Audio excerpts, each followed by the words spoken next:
کہ زمین پر ایک دن میں 24 گھنٹے ہی کیوں ہوتے ہیں؟ اور کیا آپ کو پتا ہے کہ سن 2050 تک ہماری زمین کے ساتھ کیا ہوگا؟ پلس کیا آپ نے کبھی سوچا ہے کہ ہمارے پلینٹ کا ٹوٹل وزن کتنا ہے؟ آج کی اس ویڈیو میں آپ کو پلینٹ ارتھ کے متعلق ایسے شاکنگ فیکٹس کے بارے میں بتاؤں گا جو آپ نے پہلے کبھی نہیں سنے ہوں گے۔ تو شروع کرتے ہیں اپنا کاؤنٹ ڈاؤن۔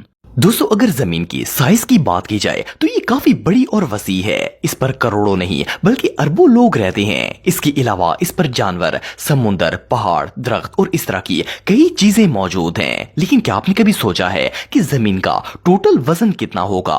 ویسے تو زمین کا ایگزیکٹ وزن پتا کر پانا تقریباً ناممکن ہے، لیکن سائنٹسٹ کی ایک ٹیم نے اس پر کمپلیٹ ریسرچ کی ہے۔ انہوں نے بہت سے فارمولاز اور میجرمنٹس کا استعمال کر کے زمین کا ٹوٹل ویٹ ناپنے کی کوشش کی، اور آپ بلیو نہیں کریں گے کہ ان سائنٹسٹ کے مطابق ہماری زمین کا کل وزن 13 ارب ٹریلین ٹن سے بھی زیادہ ہے۔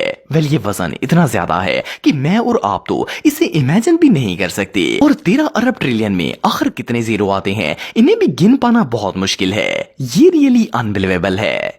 دوستو، ہم سب بچپن سے ہی سنتے آ رہے ہیں کہ درخت ہماری زمین کا سب سے اہم اور لازمی حصہ ہیں۔ یہ آکسیجن پرووائیڈ کرتے ہیں جو کہ انسانی زندگی کے لیے بہت ہی ضروری ہے۔ اس لیے ہر کوئی یہ کہتا ہے کہ زمین پر زیادہ سے زیادہ درخت اور پودے لگانے چاہیے۔ ایون کہ یہ بھی کہا جاتا ہے کہ اگر زمین سے درخت ختم ہو جائیں تو انسان کا زندہ رہنا امپاسبل ہو جائے گا۔ لیکن آپ کو جان کے حیرانگی ہوگی کہ یہ بات کمپلیٹلی رانگ ہے۔ اس بات میں کوئی شک نہیں ہے کہ درخت ہمیں آکسیجن پرووائیڈ کرتے ہیں، لیکن یہ صرف ہمیں 100 میں سے 28% آکسیجن ہی دیتے ہیں۔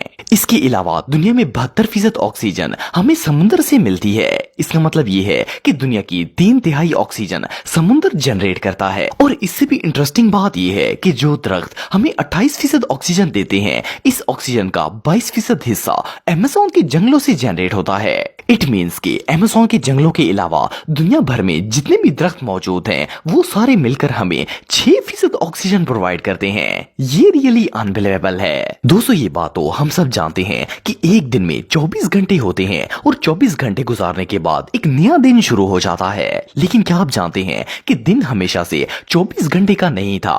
آج سے کئی ہزار سال پہلے ایک دن میں 21 گھنٹے ہی ہوا کرتے تھے۔ لیکن ہماری زمین میں تبدیلیاں آنے کی وجہ سے دن آہستہ آہستہ بڑھتے گئے اور اب ایک دن 24 گھنٹے کا ہوتا ہے۔ لیکن اگر زمین میں آنے والی تبدیلیوں کی بات کی جائے تو ان کی مین ریزن زلزلے اور ایرپشنز وغیرہ ہوتی ہیں۔ اصل میں زمین کیونکہ ایک فلو میں گردش کر رہی ہے، اور اگر کسی جگہ پر زلزلہ وغیرہ آتا ہے تو اس کا فلو ٹوٹ جاتا ہے، اور جب یہ فلو ٹوٹتا ہے تو زمین کی سپیڈ کم ہو جاتی ہے، جس سے وہ سورج کے گرد اپنا چکر مکمل کرنے میں دیر لگاتی ہے، اور اس سے وقت آٹومیٹیکلی بڑھ جاتا ہے۔ آپ کو جان کر حیرانگی ہوگی کہ زمین کی سپیڈ ہر سال 1.7 ملی سیکنڈ کم ہو جاتی ہے، اور سائنسدانوں کا کہنا ہے کہ ایک دن ایسا آئے گا کہ زمین حرکت کرنا بند کر دے گی، اور شاید یہ وہی وقت ہوگا جب سورج مغرب سے طلوع ہوگا۔